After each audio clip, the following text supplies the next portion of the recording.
धन्यवाद अध्यक्ष जी। अध्यक्ष जी, मैं सबसे पहले देश की युवा शक्ति का धन्यवाद करना चाहता हूं कि जिनकी वजह से आज इस मुद्दे पे चर्चा हो रही है, और मैं दूसरा देश की युवा शक्ति को बधाई देना चाहता हूं क्योंकि मैं जंतर मंतर पर गया और अध्यक्ष जी मैंने वहां का खूबसूरत नजारा देखा। वहां क्रांतिकारी गाने गाए जा रहे थे, इनकलाब जिंदाबाद के नारे लग रहे थे, और वो नारे लगाने वालों में पगड़ी पहने सरदार भी थे, हिंदू भी थे, मुसलमान भी थे और ईसाई भी थे। और अध्यक्ष जी, जो बीजेपी ने नैरेटिव बुना, 12 साल में लाखों करोड़ों रुपया लगाकर, सारे देश के मीडिया को लगाकर, मैं देश की युवा शक्ति को इस बात की बधाई देना चाहता हूं कि उनके एक डर ने जो सारा नैरेटिव तहस नहस कर दिया। क्योंकि पिछले 12 सालों से केवल देश के लोगों को बांटने का काम बीजेपी के लोगों ने किया है कि हिंदू मुस्लिम करवा दो, लोगों को जात धर्म के नाम पे बांट के रखो और राजनीति करो। इसलिए इससे पहले जितने धरने लगे, सीए का धरना लगा तो आपने कहा जी ये तो पाकिस्तान वाले हैं, किसानों का धरना लगा आपने कहा कि ये तो खालिस्तानी है। लेकिन मैं बधाई देना चाहता हूं देश की युवा शक्ति को कि जिन्होंने पहली बार शिक्षा को मुद्दा बनाकर, जिन्होंने पहली बार देश के भविष्य को मुद्दा बनाकर इनकी मुस्लिम हिंदू राजनीति को तहस नहस कर दिया।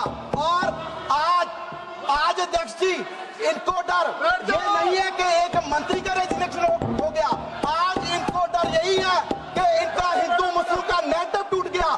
इनको पता है कि आने वाले दिनों में देश का जो नौजवान है, देश का जो युवा है, वो जाग गया है, वो शिक्षा पे बात करेगा, वो अनएम्प्लॉयमेंट पे बात करेगा। और इनको पता है कि अगर यूपी में शिक्षा में बात हुई तो इनकी सरकार बिल्कुल नहीं बनने वाली।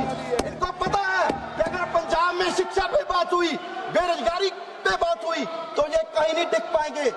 इसलिए अध्यक्ष जी, इनको इसलिए परेशानी ये है।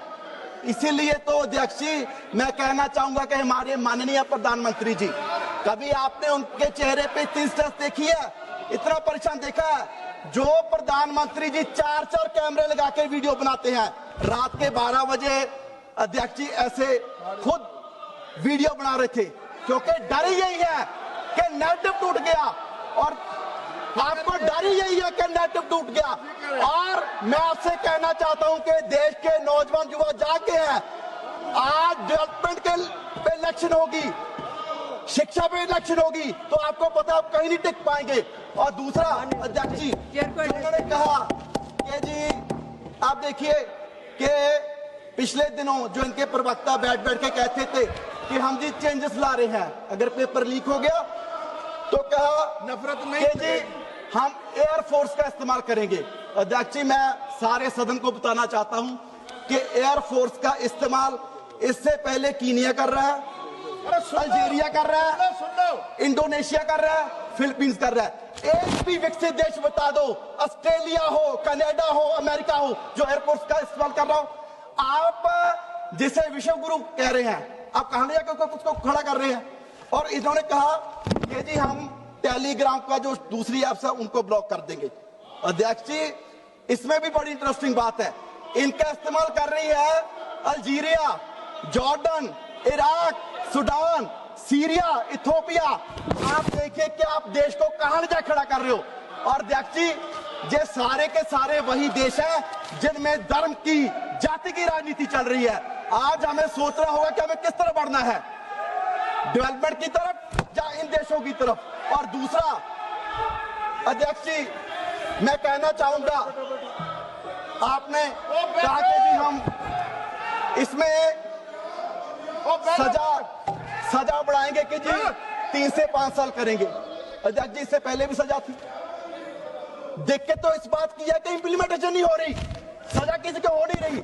आज कत्ल की सजा 20 साल है। अगर आप उसकी सजा नहीं देंगे तो चाहे 100 साल कर दीजिए, उससे क्या फायदा? 1 से 5 साल करने में क्या फायदा? 2024 के नीट में पेपर में एक भी आदमी को सजा अब तक नहीं हुई। अध्यक्ष जी लास्ट में सो मुझे लगता है कि जरूरत है कि रिएक्टिव मेजर्स की वजह से, क्योंकि ये रिएक्टिव मेजर्स है, हमें प्रिवेंटिव एक्शन लेने चाहिए। अध्यक्ष जी आज जरूरत है कि देश का एजुकेशन सिस्टम, देश का टेस्टिंग सिस्टम चेंज होना चाहिए, जिससे मुझे लगता है कि देश की शिक्षा में सुधार आ सकता है। जो ये सिर्फ कर रहे हैं, जो सिर्फ और सिर्फ इन्होंने युवा शक्ति के प्रेशर की वजह से किया।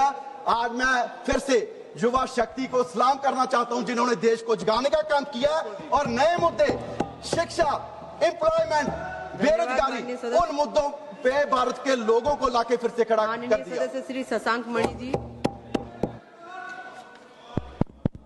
प्रणाम देवरिया अध्यक्ष।